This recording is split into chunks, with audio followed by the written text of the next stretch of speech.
C'est une abbaye récente, c'est une dernière abbaye cistercienne construite en Europe, où il y a eu des moniales jusqu'en 2012. Voilà. En 2012, les moniales ont fait le choix de partir pour des raisons démographiques. Et donc ici, un groupe de personnes ont réfléchi au devenir de l'abbaye et ont construit un projet qui tourne autour de l'économie sociale et solidaire. Donc quand on est arrivé ici, on a repris les activités économiques dans une optique de les développer, mais en gardant les mêmes valeurs. La volonté de l'association, c'est avant tout un projet social pour accueillir des sans-abri. C'était l'idée d'origine. La finalité du projet, c'est de créer du lien social autour de ces personnes-là.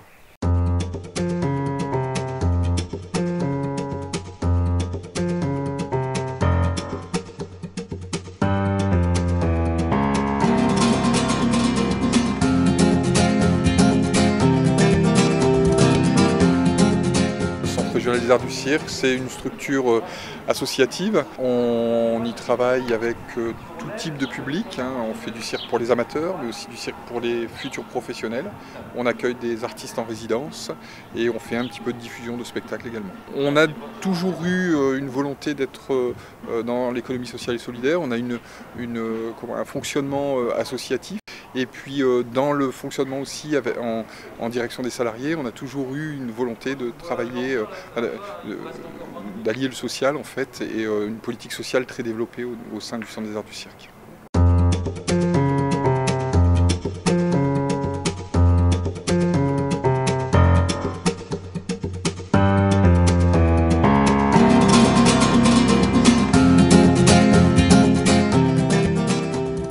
Notre entreprise est une association loi 1901.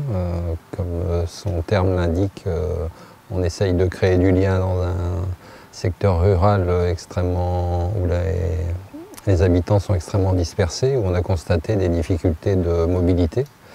Et donc cette association, depuis 23 ans maintenant, travaille dans ce domaine. Elle s'est développée progressivement et on est aujourd'hui avec un parc de véhicules de 9 fourgons de ce type-là et 11 salariés, 8 chauffeurs et 3 personnes qui s'occupent du secrétariat et de l'organisation des transports.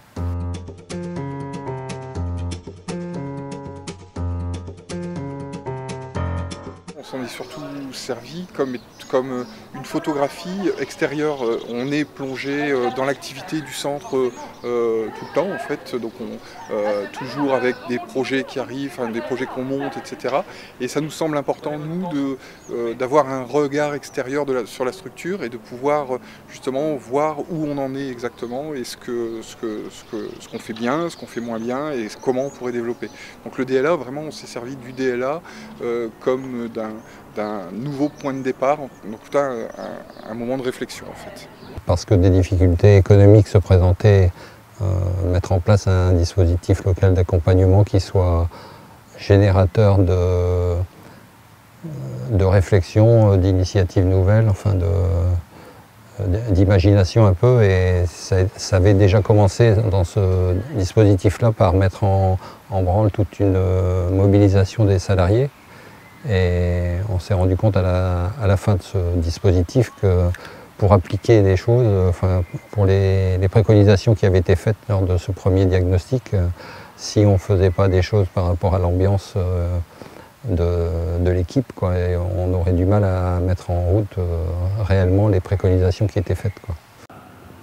Depuis 2 ans, l'organisation, l'échange disparaissait. L'envie de passer à Lien Plus disparaissait. L'ambiance complètement dégradée. Et à un moment donné, on s'est trouvé en confrontation devant la communication d'un tel projet. Comment passer un message en 2 phrases, et là c'était très compliqué. Et là on s'est dit il faut qu'on fasse appel à des professionnels, et tout naturellement le DLA communication est arrivé.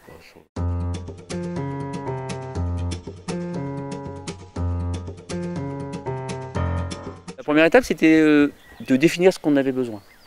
C'est le cahier des charges. Donc on a passé du temps à écrire le cahier des charges. Pour être, c'était pas du temps perdu, c'était vraiment pour être au clair sur ce qu'on demandait. Et puis suite à ça, on a été contacté par plusieurs prestataires entre guillemets qui nous ont fait des propositions d'accompagnement, etc. Il y a eu un choix par rapport à un certain nombre de personnes. On a choisi la personne qui nous semblait la plus adaptée à notre cahier des charges en fait. Il y a quatre cabinets qui se sont positionnés, donc on a choisi un cabinet et après on a travaillé, c'était essentiellement sur des méthodes de coproduction. Donc la personne nous a fait travailler en plusieurs séances, et puis des séances qui s'enrichissaient, qui se construisaient, etc., pour arriver donc à deux types de communication, une communication grand public et une communication institutionnelle. Et puis Amélie nous a redonné un peu confiance en nous. Au début, on n'a pas osé. On appréhendait un petit peu. On ne savait pas où elle voulait venir, où elle voulait aller plutôt. Et tout compte fait, après ça, on s'est libéré tout doucement.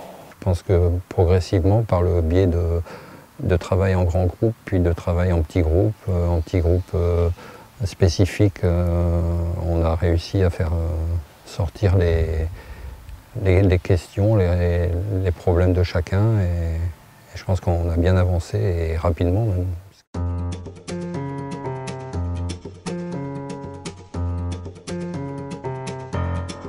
Elle travaillait beaucoup sous forme de préconisation. Oui, parce qu'on lui disait effectivement, c'est ce qu'on attend de vous. Dans notre cahier des charges, c'était effectivement d'arriver à des propositions concrètes, opérationnelles. On avait insisté sur le fait que ça soit opérationnel. Et donc elle arrivait avec des préconisations, mais toujours avec, je dirais, un toit sur 60 degrés. Voilà. Et puis petit à petit, je dirais, l'entonnoir où ça s'est affûté. Les communications s'est affûtées, mais d'abord un focus très large pour arriver après à deux focus assez étroits sur les champs qu'on avait visés. Mais elle a travaillé en préconisation. C'est pas lourd dans le sens où c'est vraiment bénéfique puisque de là on en ressort quelque chose, on en ressort un travail de réflexion, un travail d'écriture par rapport à des choses qu'on souhaitait mettre en place. Donc de toute façon c'est quelque chose qu'on aurait fait, mais l'avantage c'est qu'on le fait accompagné par un professionnel qui sait justement pointer là où on a besoin de pointer. Ce DLA, c'est dans ce cadre-là, c'est vraiment une mise en route qu'il est fortement urgent de relayer, et je pense qu'on s'est effectivement beaucoup réunis pour aboutir à ça, mais c'était un travail essentiel, quoi.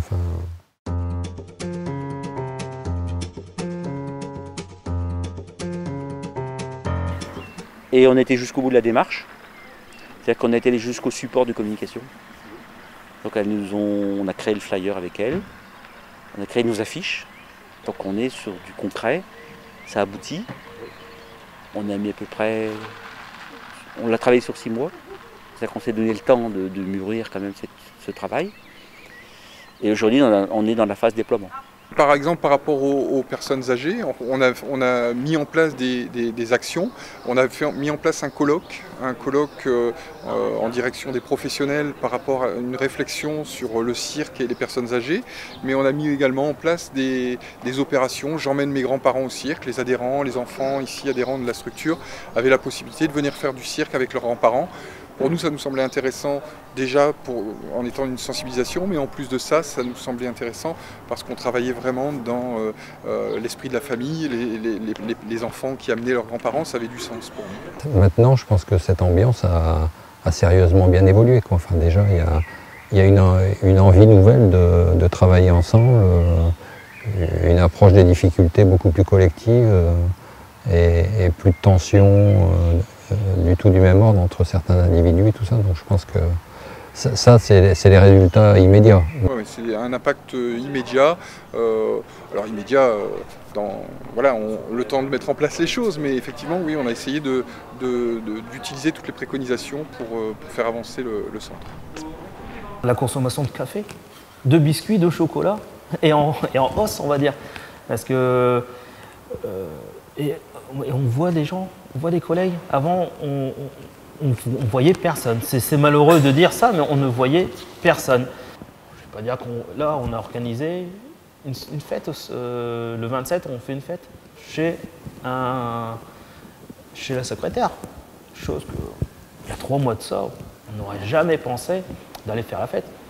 On sent que ça doit permettre un effet de levier important par rapport à notre préoccupation qui est de développer rapidement nos activités économiques pour être rentable. Donc le levier, on l'a maintenant. C'est-à-dire qu'on est en train de déployer deux types de communication, comme j'évoquais, dans 2 circuits de communication, et on a les fruits, on commence à avoir les fruits de façon assez conséquente. D'accord.